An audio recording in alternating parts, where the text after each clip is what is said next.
చంద్రబాబు నాయుడు గారి నేతృత్వంలో కూటమి సర్కార్ అధికారంలోకి వచ్చిన తర్వాత రాజకీయ పరమైనటువంటి దాడులు దౌర్జన్యాలు కూడా చాలా పెద్ద స్థాయిలో జరుగుతూ ఉన్నాయి. అండ్ అది ఒక వైఎస్ఆర్ కాంగ్రెస్ పార్టీ శ్రేణుల మీద జరిగే దాడులు దౌర్జన్యాలు కాదు. టీడీపీలో ఆధిపత్యం, టీడీపీ వాళ్ళు జనసేన మీద ఆధిపత్యం, జనసేన వాళ్ళు టీడీపీ మీద ఆధిపత్యం, జనసేన వాళ్ళు జనసేన మీద ఆధిపత్యం, టీడీపీ వాళ్ళు బీజేపీ మీద, బీజేపీ వాళ్ళు ఇట్లా మొత్తం వీళ్ళ మధ్య కూడా ఏ స్థాయికి వెళ్ళిందో మనం చూసాంగా. కర్నూలు దగ్గర ఒక టీడీపీ అరే మన ప్రభుత్వం వచ్చింది మంది కాకుండా ఆ ఊర్లో అధికారం పంచాయతీలన్నీ ఆయనకు ఫేవర్గా ఉంటున్నాయి, ఆధిపత్యం ఆయన చేస్తున్నారని చెప్పి ఒక అతన్ని చంపేశారు కదా, సుబ్బరాయుడు ఒక అతన్ని చంపేశారు కదా టీడీపీ వాళ్ళు ఏకంగా. ఇంతవరకు వెళ్తూ ఉన్నాయి. మనం బుద్ధులు మాట్లాడుకున్నాక జనసేన వెంకటగిరి నియోజకవర్గాన్ని పాయింట్ ఆఫ్ కాంటాక్ట్ అని ఒక ఇన్ఛార్జ్ ఆయన పార్టీ నిబంధనల ప్రకారం పనిచేస్తున్నా, లేకుంటే కొందరు జనసేన వాళ్ళ తలకాయలు నరికి గుమ్మానికి ఏలాడ తీసుకోవన్నీ అని.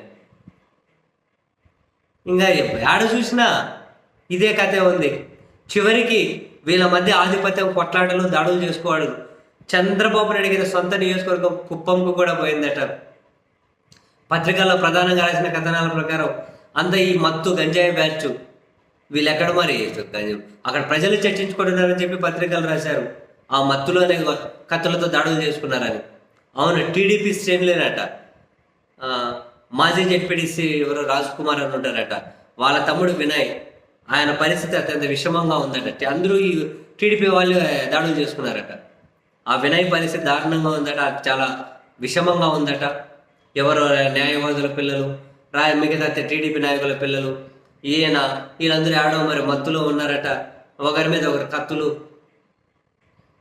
మరణాయుధాలతో దాడులు చేసుకున్నారట. మరి ఆధిపత్యం కోసమా ఎందుకో తెలియదు, మొత్తం టీడీపీ వాళ్ళే. ఏకంగా జడ్పీటీసీ తమ్ముడే ఆయన పరిస్థితి విషమంగా ఉంటే ఎక్కడికో తీసుకెళ్లారట. ఇంకా చంద్రబాబు నాయుడు ముఖ్యమంత్రి సొంత నియోజకవర్గం, మరి ఈ విషయాలన్నీ బయటకు రాణిస్తారో లేదో తెలియదు. అయితే ఈ గంజాయి ఈ మత్తు మరీ ఎక్కువ పెరిగిపోయింది అని చెప్పి స్థానికంగా ప్రజలు కూడా భయపడిపోతున్నారని కొందరి ప్రజల కమెంట్స్ను కూడా వీళ్ళు కోట్ చేసుకుంటూ రాశారు. చివరికి ముఖ్యమంత్రి గారి నియోజకవర్గాన్ని కూడా బాగిపోయింది.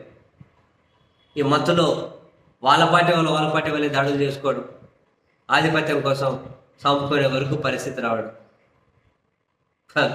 అధికారం అంటే ఇంత యావ ఉంటే ఎవరికైనా, అధికారం లేకపోతే గజగజ వణికిపోతే, అధికారం కోసం ఎవరినైనా చంపడానికి తెగబడే ఈ స్థాయి వరకు ఇవి పెరిగిపోతే సమాజం నాశనం అండి బాబు. అధికారం మీద ఎవరికి తేవ ఉండొద్దు, సమాజం నాశనం అయిపోతుంది.